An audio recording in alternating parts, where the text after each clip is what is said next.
두 명의 나무꾼이 산으로 나무를 하러 갔습니다. 예상치 못하게 거기서 큰 곰을 만났습니다. 여러분, 곰은 굉장히 귀엽고 사랑스러워 보이는 동물이지만요, 굉장히 위험한 동물입니다.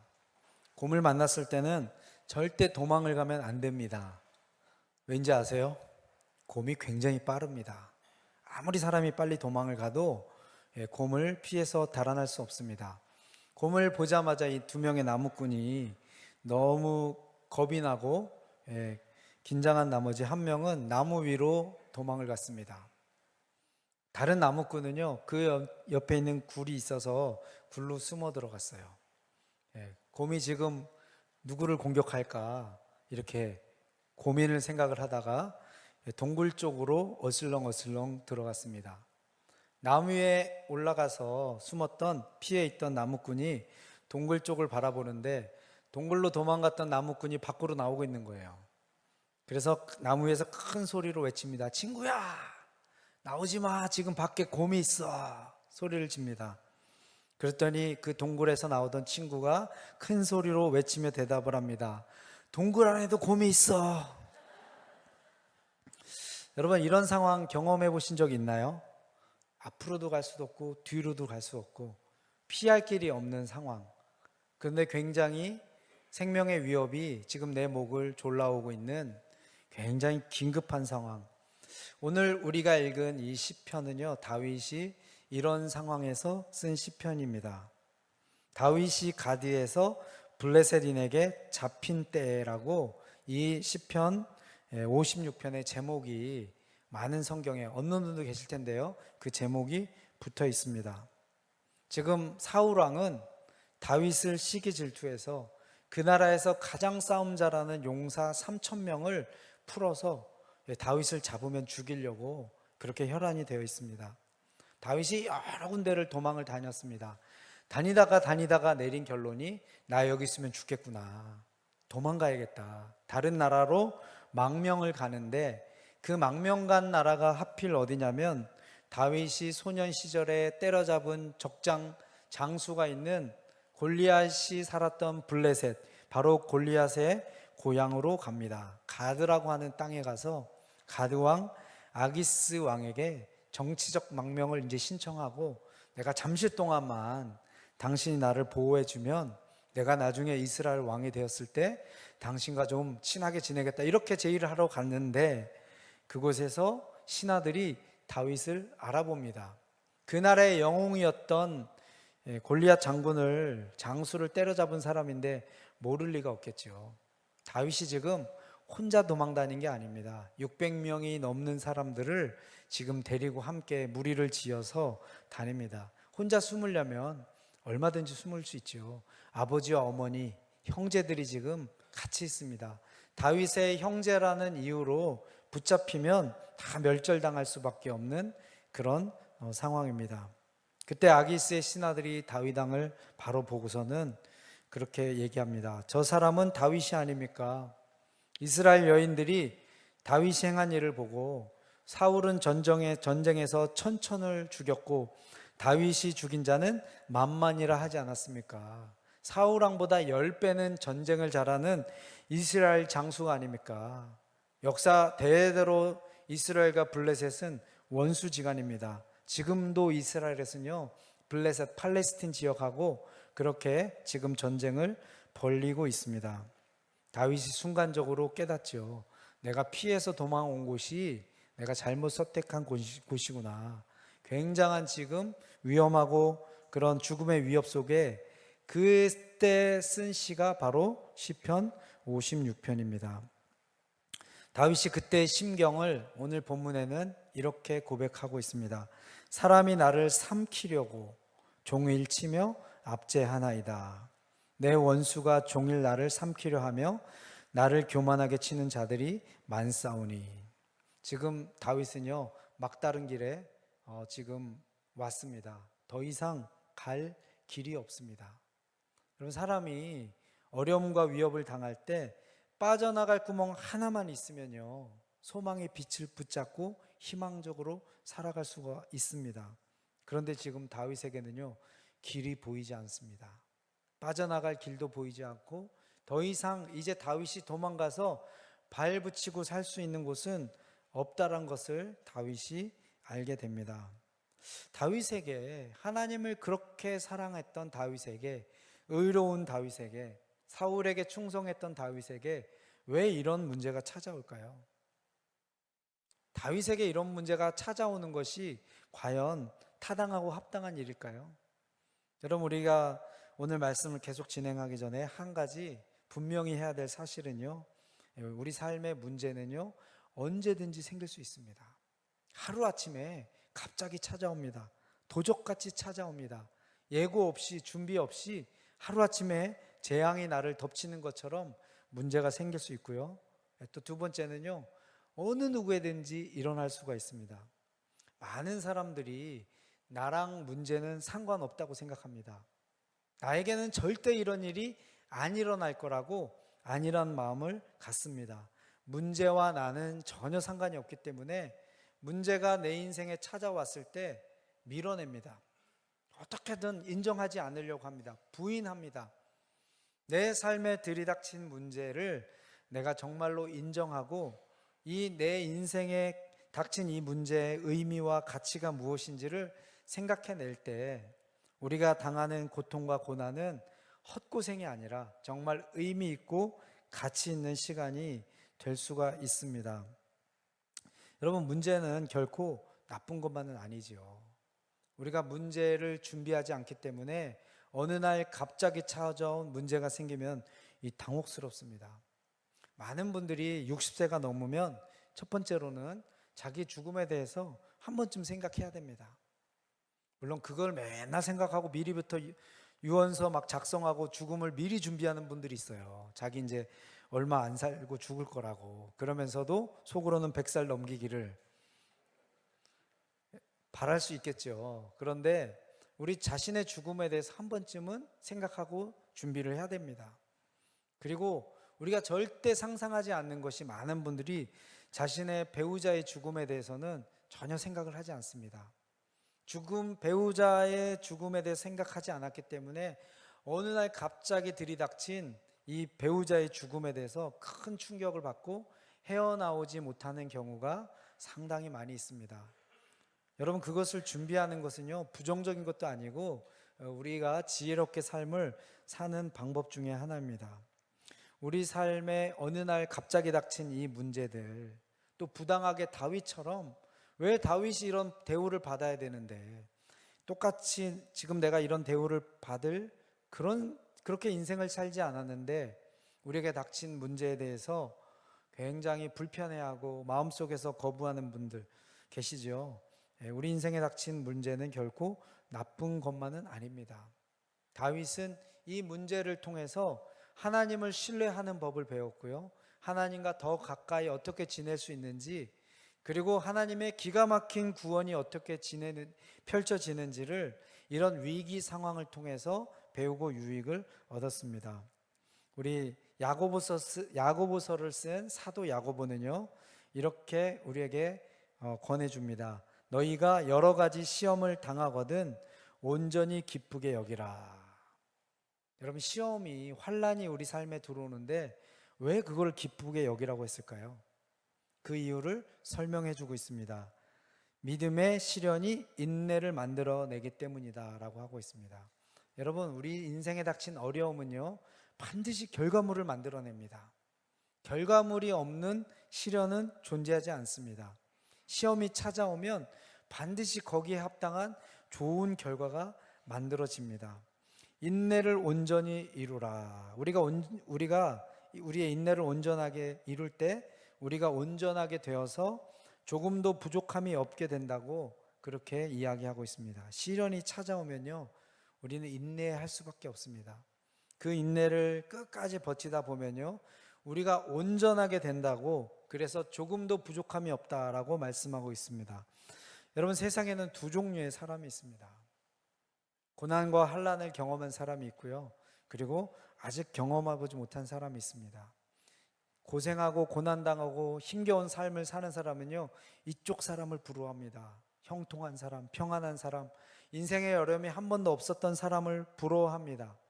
그런데 사도 야고보는 뭐라고 얘기하냐면요, 우리가 온전한 사람이 되기 위해서는 하나님 보시기에 성숙하고 정말 풍성한 인생을 우리가 사는 그런 삶을 살기 위해서는 반드시 여러 가지 시험을 통과해야 된다라고 우리에게 말씀해 주고 있습니다.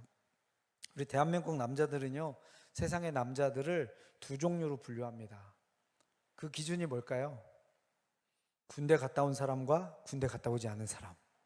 군대에서의 경험이 너무 힘들고 끔찍했기 때문에 군대 갔다 온 것을 기준으로 사람을 분류합니다. 지금은 뭐 공익근무가 있는데요, 제가 군 생활했을 때는요, 방위라고 있어서 방위 18개월 집에서 왔다 갔다. 그 중에 전투방위라고 있어요.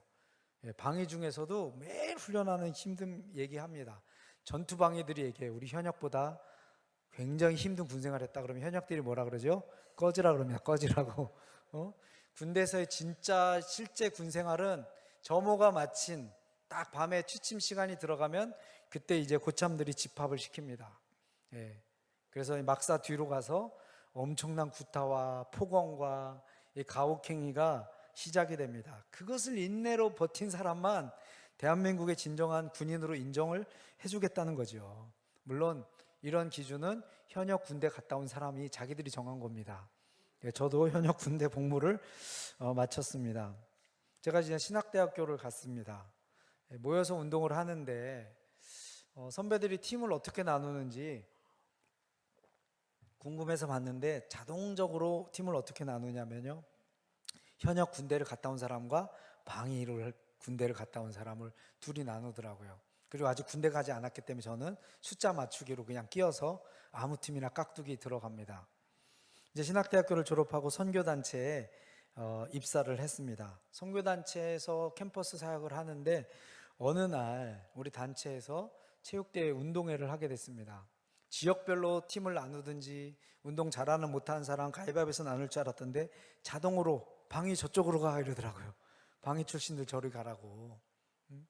이 대한민국 현역 군대 복무를 마친 사람들이 이 극심한 고난을 통과했던 사람들과 아닌 사람들로 나누는 것을 경험을 했습니다. 우리 해병대나 수색대 갔다 온 사람들, 특전사 갔다 온 사람들, 이 자부심이 엄청나죠. 뭐 귀신 잡는 해병대, 해병대가 만든 구호가 있잖아요. 한 번 해병은 영원한 해병이다. 얼마나 군대에서 박박 굴르고 힘들었으면, 그 고난을 통과했으면. 해병대 나오신 분 한번 손 들어보세요. 해병대 갔다 오신 분 없으세요? 우리 광록 장로님이요? 여기 박수 한번 쳐드리겠습니다. 한번. 저희 아버지 해병대셨어요. 해병대 별명이 있습니다. 개병대라고. 저희 아버지 해병대인데 별로 안 좋아합니다. 고난을 통과했을 때 우리가 온전하게 된다라고 말씀을 하고 있습니다. 그런데 막상 그런 고난이 찾아오면요, 우리 안에 드는 첫 번째 반은 두려움과 긴장감과 공포감이 찾아옵니다. 긴장감과 두려움과 공포감이 없는 그런 어려움은 사실 큰 어려움은 아니죠.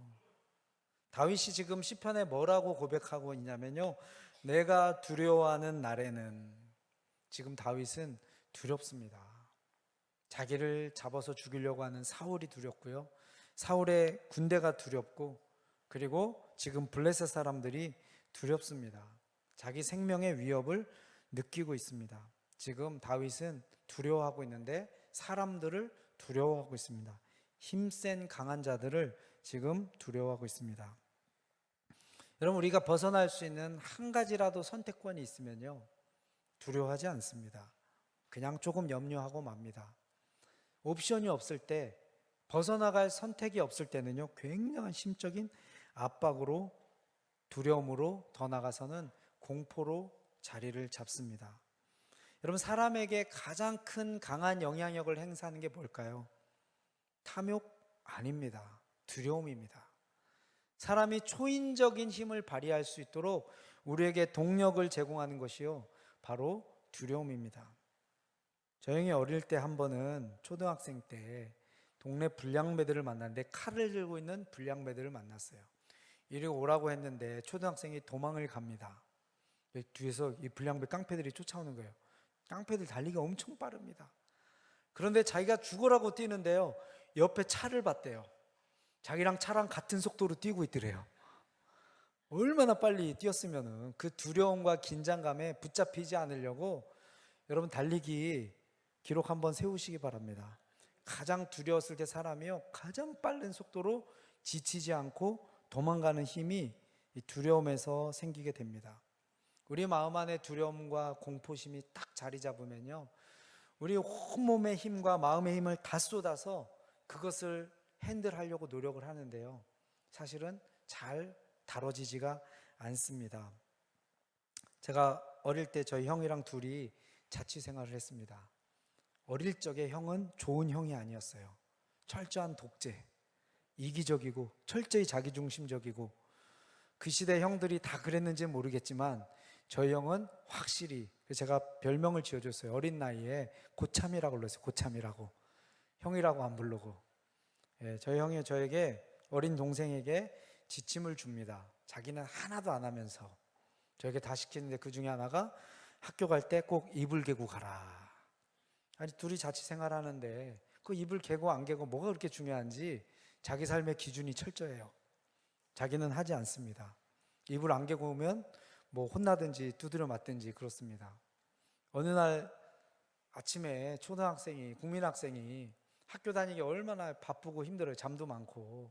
일어나자마자 정신 차리고 이제 형 학교 보내고 저도 이제 학교를 갔습니다. 이불 당연히 안 끼고 가죠. 형이 밤에 늦게 야간 자율학습 공부하고 오니까 집에 가서 이불을 개도 충분합니다. 형 오기 5분 전, 뭐 20분 전, 30분 전에 개도 되는데, 어느 날 학교 갔다가 룰루랄라 놀다가 집에 딱 왔는데 저희 형이 신발이 딱 있는 거예요. 와, 심장이 멎는 듯한 이 두려움.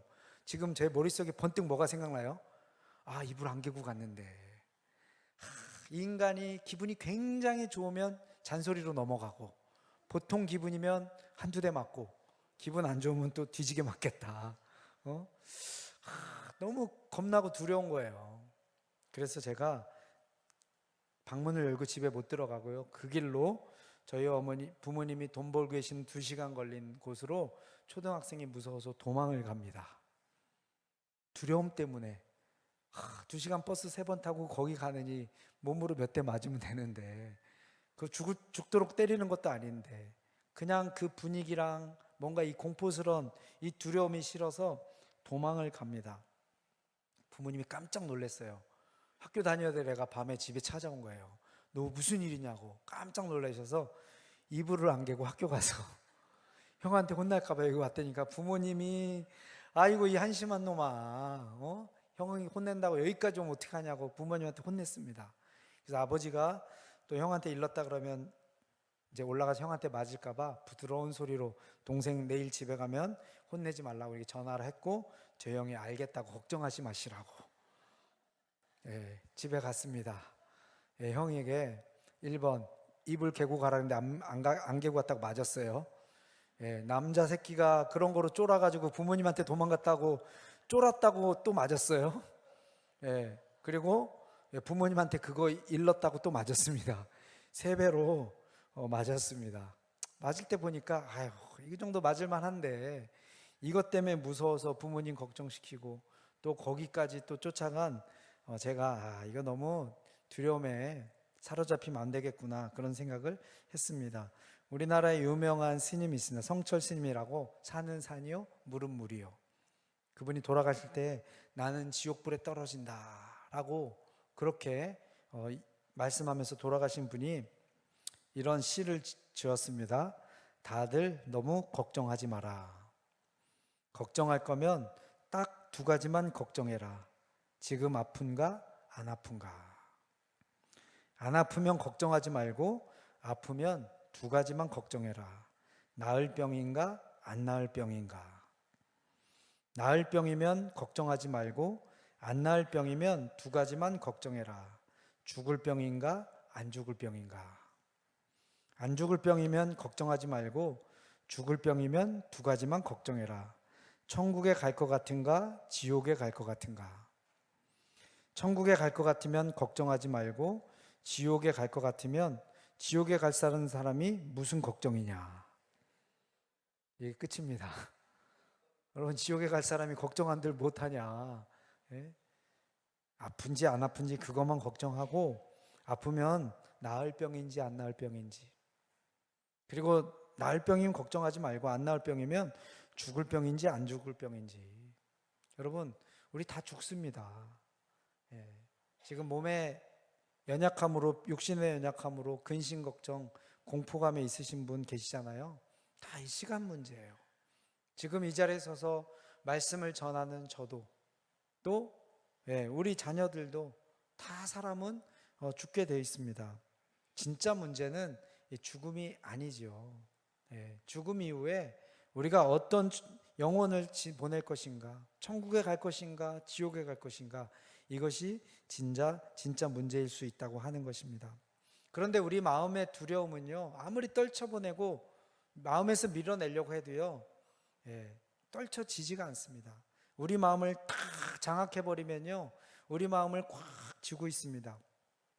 오늘 시편에는 다윗이 이 문제를 어떻게 해결하는지를 보여주고 있습니다. 내가 두려워하는 날에는 내가 주를 의지하리이다. 내가 하나님을 의지하고 그 말씀을 찬송하올지라. 내가 하나님을 의지하였은즉 두려워하지 아니하리니. 다윗은 지금 하나님을 믿음으로 신뢰함으로 마음의 공포감을 밀어내고 있습니다. 두려움이, 걱정이 자기 마음을 차지하지 못하도록 자기의 시선을 문제에서 하나님께로 시선을 지금 돌리고 있습니다. 여러분, 이 문제, 이 공포감은요, 여러 종류로 우리 삶을 공격해 오고 쪼여 옵니다. 공부 2등하는 사람의 공포는 뭘까요? 공부 2등하는 사람이 늘 행복하고 기쁠까요? 아니면 두려움과 공포가 있을까요? 1등 못할까봐 굉장히 이 공포 속에서, 긴장감 속에서 공부를 해납니다. 공부 1등하는 사람은 마음이 편안할까요? 공부 1등하는 사람은요, 1등 놓칠까봐 늘 긴장감 속에 있습니다. 공부 꼴등하는 사람은요, 더 이상 잃을 게 없습니다. 더 이상 손해볼 게 없어요. 어떻게 보면 더 평안 가운데, 행복한 가운데 공부 조금만 해도 10등씩 올라요. 꼴등하는 사람은. 굉장한 성취감을 맛볼 수 있습니다. 사업이 잘 되는 사람들이 마음이 평안하기만 할까요? 꼭 그렇지는 않습니다. 더 성장하지 못할까봐, 또는 매출이 감소할까봐 긴장합니다. 여러 종류의, 가양 종류의 잘 되면 잘 돼서 걱정, 또 안 되면 안 돼서 걱정, 이런 근심 걱정, 심지어 공포감이 우리 마음의 주인이 되어서 장악하고 있는데, 이것을 극복할 수 있는 유일한 길은 하나님의 신실하심을 믿는 것입니다. 하나님 아버지가 나를 사랑하시는구나, 하나님이 나를 붙잡아 주시는구나, 그 선하신 하나님의 손길이 나와 늘 영원토록 함께 하시는구나, 그 하나님을 향한 믿음과 신뢰가 우리 마음속에서 자리 잡을 때요, 우리 안에 두려움과 공포를 물리칠 수 있는 것입니다. 여러분, 길이 보이지 않지요? 길을 찾으면요, 길이 보이지 않습니다. 그런데 하나님을 찾으면요, 우리 눈앞에 하나님께서 큰 길을, 대로를 열어주십니다. 우리 하나님은 길이 없으시면 길을 만들어주시는 사람이십니다. 이 다윗이 하나님을 의지하고 하나님을 붙잡고 나서 그가 마지막에 내리는 고백은 바로 이 고백입니다. 혈육을 가진 사람이 내게 어찌하리까? 이 말은 니네들이 나한테 어떻게 할 건데, 다윗을 잡아 죽이려고 하는 힘센 사람들을 더 이상 두려워하지 않게 됩니다. 자기를 둘러싼 환경에 절대 굴복하지 않고 환경 너머에선 하나님을 바라보고 하나님을 의지하기 시작합니다. 여러분, 문제가 크게 보이면 하나님은 아주 작게 보입니다. 문제가 아무리 커도 하나님이 크게 보이면요, 우리 마음속에 두려움은 사라지게 됩니다. 여러분, 길이 막히셨습니까? 여러분, 하나님의 이름을 부르시기 바랍니다. 제가 저희 교회에 온 지 작년 9월에 왔습니다. 우리 교회 담임 목사님께서 한 달 동안 아무것도 하지 말고 교회 어떻게 돌아가는지 열심히 관찰하고 배우라고, 그렇게 적응할 수 있는 시간을 주셔서 얼마나 감사한지 모르겠어요. 2주가 지나고 우리 목회자들 있는 카톡방에 있는데 우리 담임 목사님께서 새벽 예배 담당 저에게 하루를 배정해 주셨는데 제가 그거 못 봤어요. 화요일인가 수요일 날 새벽 설교를 해야 되는데 딱 교회 와서 룰루랄라 할렐루야 기쁜 마음으로 딱 왔는데 우리 전도사님 한 분이 오늘 목사님 나누는 차례죠? 저에게 알려주셨어요. 제가요? 얼굴이 하얗게 질렸습니다. 그때 시간 예배 시작 17분 전. 그리고 나서 카톡방을 막 뒤져보니까 이름이 저게 딱 있는 거예요. 우리 교회 처음 와서 우리 성도들한테 처음 설교를 해야 되는데 강단에 서서 여러분 죄송합니다. 제가 깜빡하고 준비를 못했습니다. 지금 이런 상황이에요. 얼마나 제가 긴박하고 애가 탔겠습니까? 그리고 카톡 확인하고 요 앞자리에 딱 앉았더니요, 이제 15분 남았어요. 15분 후면 전화 올라가서 이제 말씀을 나눠야 되는 그런 상황입니다. 긴박합니다. 속이 탑니다. 기도해서 짧게 하나님 살려주세요. 저 좀 도와주세요. 이 15분 만에 짧은 시간에 저는 말씀 묵상하는데 시간이 오래 걸리는 사람이에요. 지금도 보통 말씀 묵상하면 1시간 반 정도 그냥 새벽 나눔 없는 날 그 정도 걸립니다. 느린 사람의 묵상하는 데는. 그리고 새벽 말씀 묵상을 나눌 때는 보통 한 3시간을 준비해야지 나와서 설 수 있는 사람인데 15분이 주어진 거예요. 이거 어떻게 할까?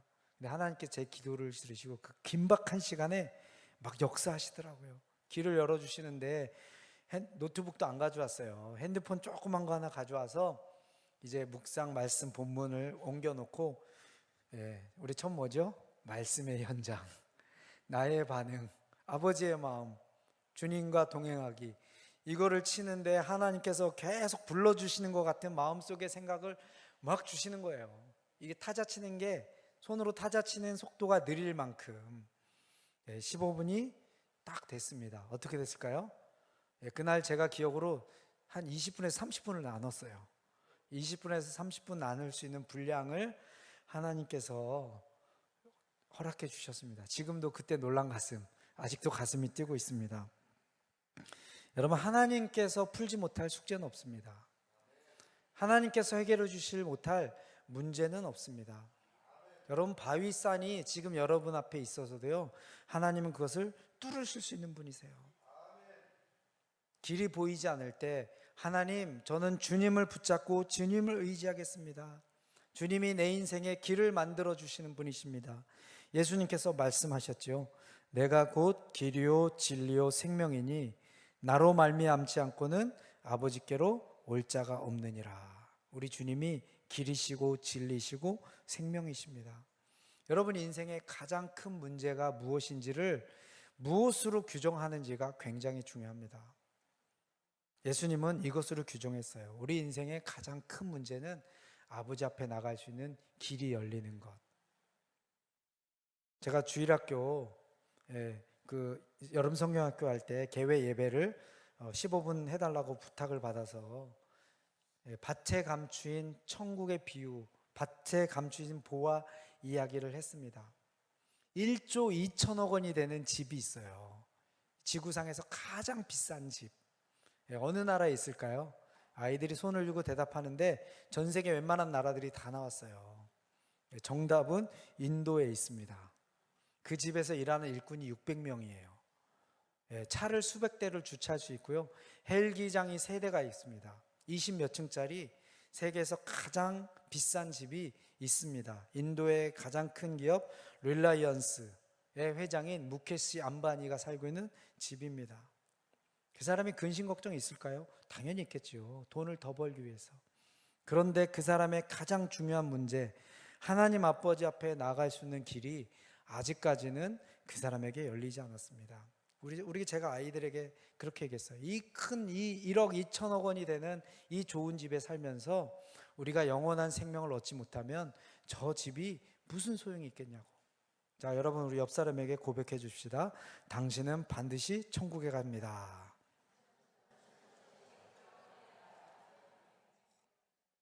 이 말씀으로 오늘 설교를 마치려고 합니다. 우리 하나님은 우리 성도님들의 고난을 결단코 허비하지 않으십니다. 여러분의 마음의 고통과 눈물을 허비하지 않으십니다. 우리 마음의 고통과 눈물을 통해서 하나님은 반드시 선을 이루시는 분이 우리 하나님이십니다. 여러분, 갑자기 여러분에게 찾아온 길이 보이지 않는 이 고통스러운 이 어려운 일들은요, 우리로 하여금 하나님을 바라보게 하는, 하나님을 향하게 하는, 우리 영혼을 강하게 만들어주는 하나님의 축복의 선물입니다.